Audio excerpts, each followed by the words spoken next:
Yoga Flame. All right, we're back at the Convo. Yes, sir.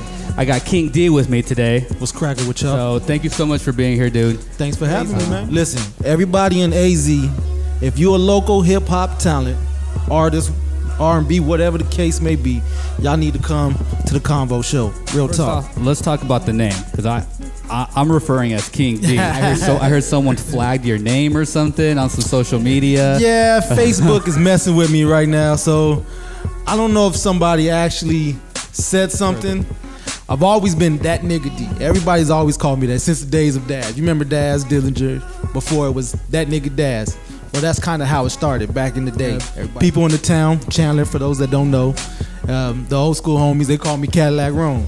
So you know what I mean? But that nigga D was the one that stuck. For show purposes, I had a homie, well, I have a homie, Kareem Ali. You know, he started calling me King David. Shout out to him. Shout out to Kareem. Right. He gave me the King David name, which stuck because, you know, for show purposes, I can't go on stage and have him coming up to the stage, that nigga D, you know. You rep Chandler. You're the fullest. But you're not from here. Where are you from? Actually, I was born in Des Moines, Iowa. Okay. But I've been in Arizona since I was like 3 years old. Okay. I moved to Chandler when I was 11, so Chandler is like, I guess you could say is where I got my game from. You know what I mean? Old Chandler. See, everybody goes through Chandler now and they see all that new shit. Right. But you gotta actually go through Chandler. Right. So shout out to old Chandler. Yeah. How long you been doing this for? Shit. Let me ask you this. How old do you think I am? Won't even answer that. Go ahead. Go ahead. I'm not gonna answer. No, go ahead. How about you? Because I always laugh when people tell me. Go You're ahead. probably like in your mid-30s. Yeah. Close enough. Yeah. Did it start out as a hobby, or did you feel like you could push it somewhere? Well, you know, in the 90s, it's hard. I mean, now you have social media, so it is a lot easier. Not that it's easier, but it is a lot easier with social media. If you get your social media popping, this is what I've learned. You're even more active now, though? Yeah, I'm more active now. Right. See, back then, I was active, but you don't have social media. So, I mean, I was on a soundtrack. I did a soundtrack with a homie. Even played a part in the movie. It was a low-budget movie. Messed up thing is the shit never came out. It never came out? Nah, it was called Forbidden Fruit. Right. And it never came out, so I still talk to the homie too. Shout out to Jason. I don't know what happened. Okay, you don't know what happened? I don't know what happened. Okay. From what I know of the movie, it was it had something to do with a guy coming home from college. And to be honest with you, it was so long ago, I don't remember the whole story of the movie. I just remember it was a guy coming home from college and coming home to a different world type of thing. You see, this was the hood days, so we recorded the 2 tracks in the middle of my living room in Chandler. But once my son was born, I kind of just pushed the music to the back burner. I mean, it's priorities, right? Yeah, and you know, I always did music for a hobby. You know, I still had homies that were doing music. Shout out to Verb from Arizona. Shout out, man. Because he linked me up with another cat from Germany. Or I think he's from Germany, but his name was Existence. Mm-hmm. Existence hooked me up with some beats. Did a couple tracks for Killer Fillers and Hello Cold World. Me, I feel like I'm too old to be getting into hip hop now. I feel like I missed my chance. You know what I mean? That's how I always felt. Okay. You feel it's a younger man's sport? Oh yeah. Let's just go on that tangent for a second. I feel like the older artists who come into the game, they have a lot more to offer. They have a shorter span. And I feel like they know that, so they push way harder. And then when you do hear him, you're like, oh shit, he actually has been through a life and he's actually telling you something. Well, start rapping. I mean, if you're relevant and you have a demographic, then... Well, see, that's the good thing. I got a West Coast style, so... You know what I mean? A lot of people that fuck with me is West Coast. Yeah, they West. Right. You know, so I did Fresh Out the Oven, led to Bizarre. You know what I mean? And then I did Heat Volume 4. Did a couple other shows in between there that weren't as big with Kareem Ali and the Cold World Entertainment. We did a show at his church. And let me tell you, them church folk were live. Really? It was lit. It felt like we was at the event center, Arizona Event Center or somewhere. I mean, that's how live they were. Really? Real talk. A church. I mean, real shit, man. Did my thing. Yeah, I mean, let me tell you, they were crip walking. I mean... I mean, it was live, man. I ain't go front. It was live. Shout out to F-Dub. F-Dub, the connoisseur. You have a couple songs with him, don't you?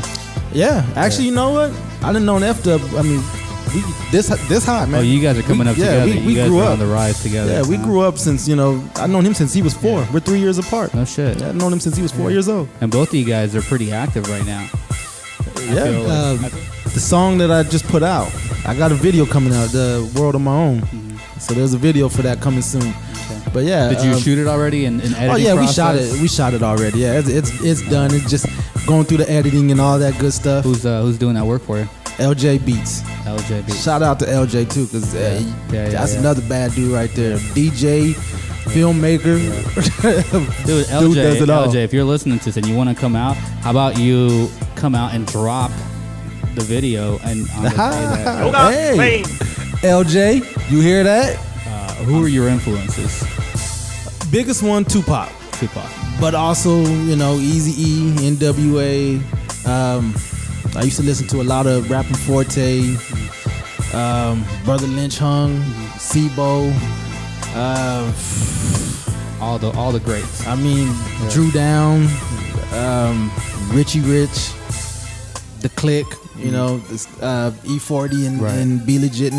I mean, West Coast music is what I grew up on. It's like who do you have right now in your stereo in your car?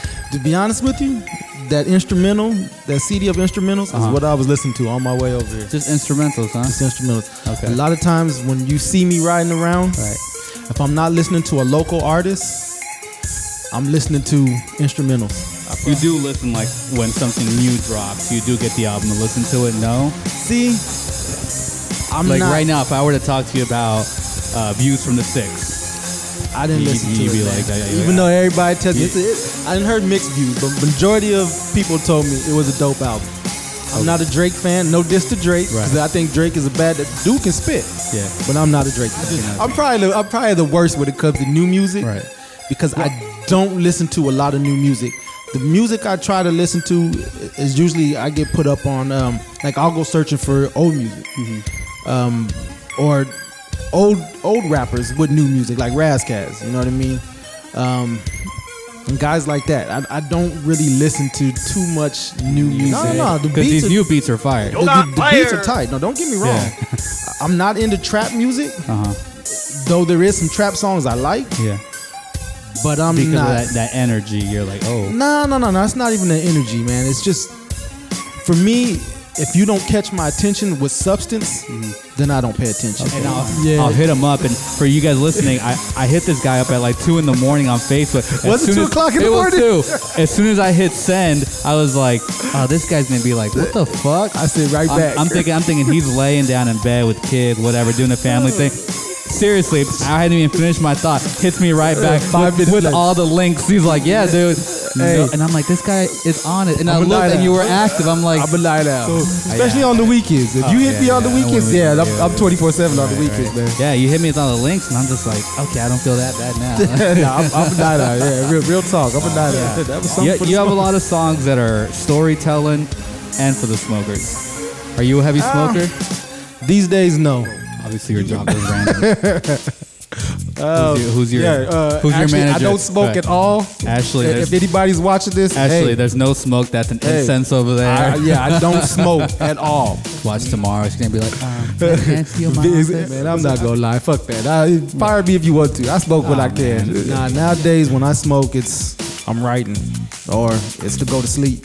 Because I'm up at night. Right. More of a kind of creative. Yeah, it's just to put me in that mellow space. So before you used to smoke like... Oh, man. Me and F-Dub, shit. Yeah, man. Good story. Because we used to smoke so much that we used to leave like full joints. I mean, just random places.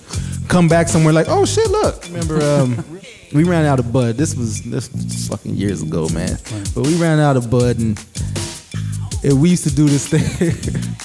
We used to do this thing where we would roll a blunt and stash it somewhere.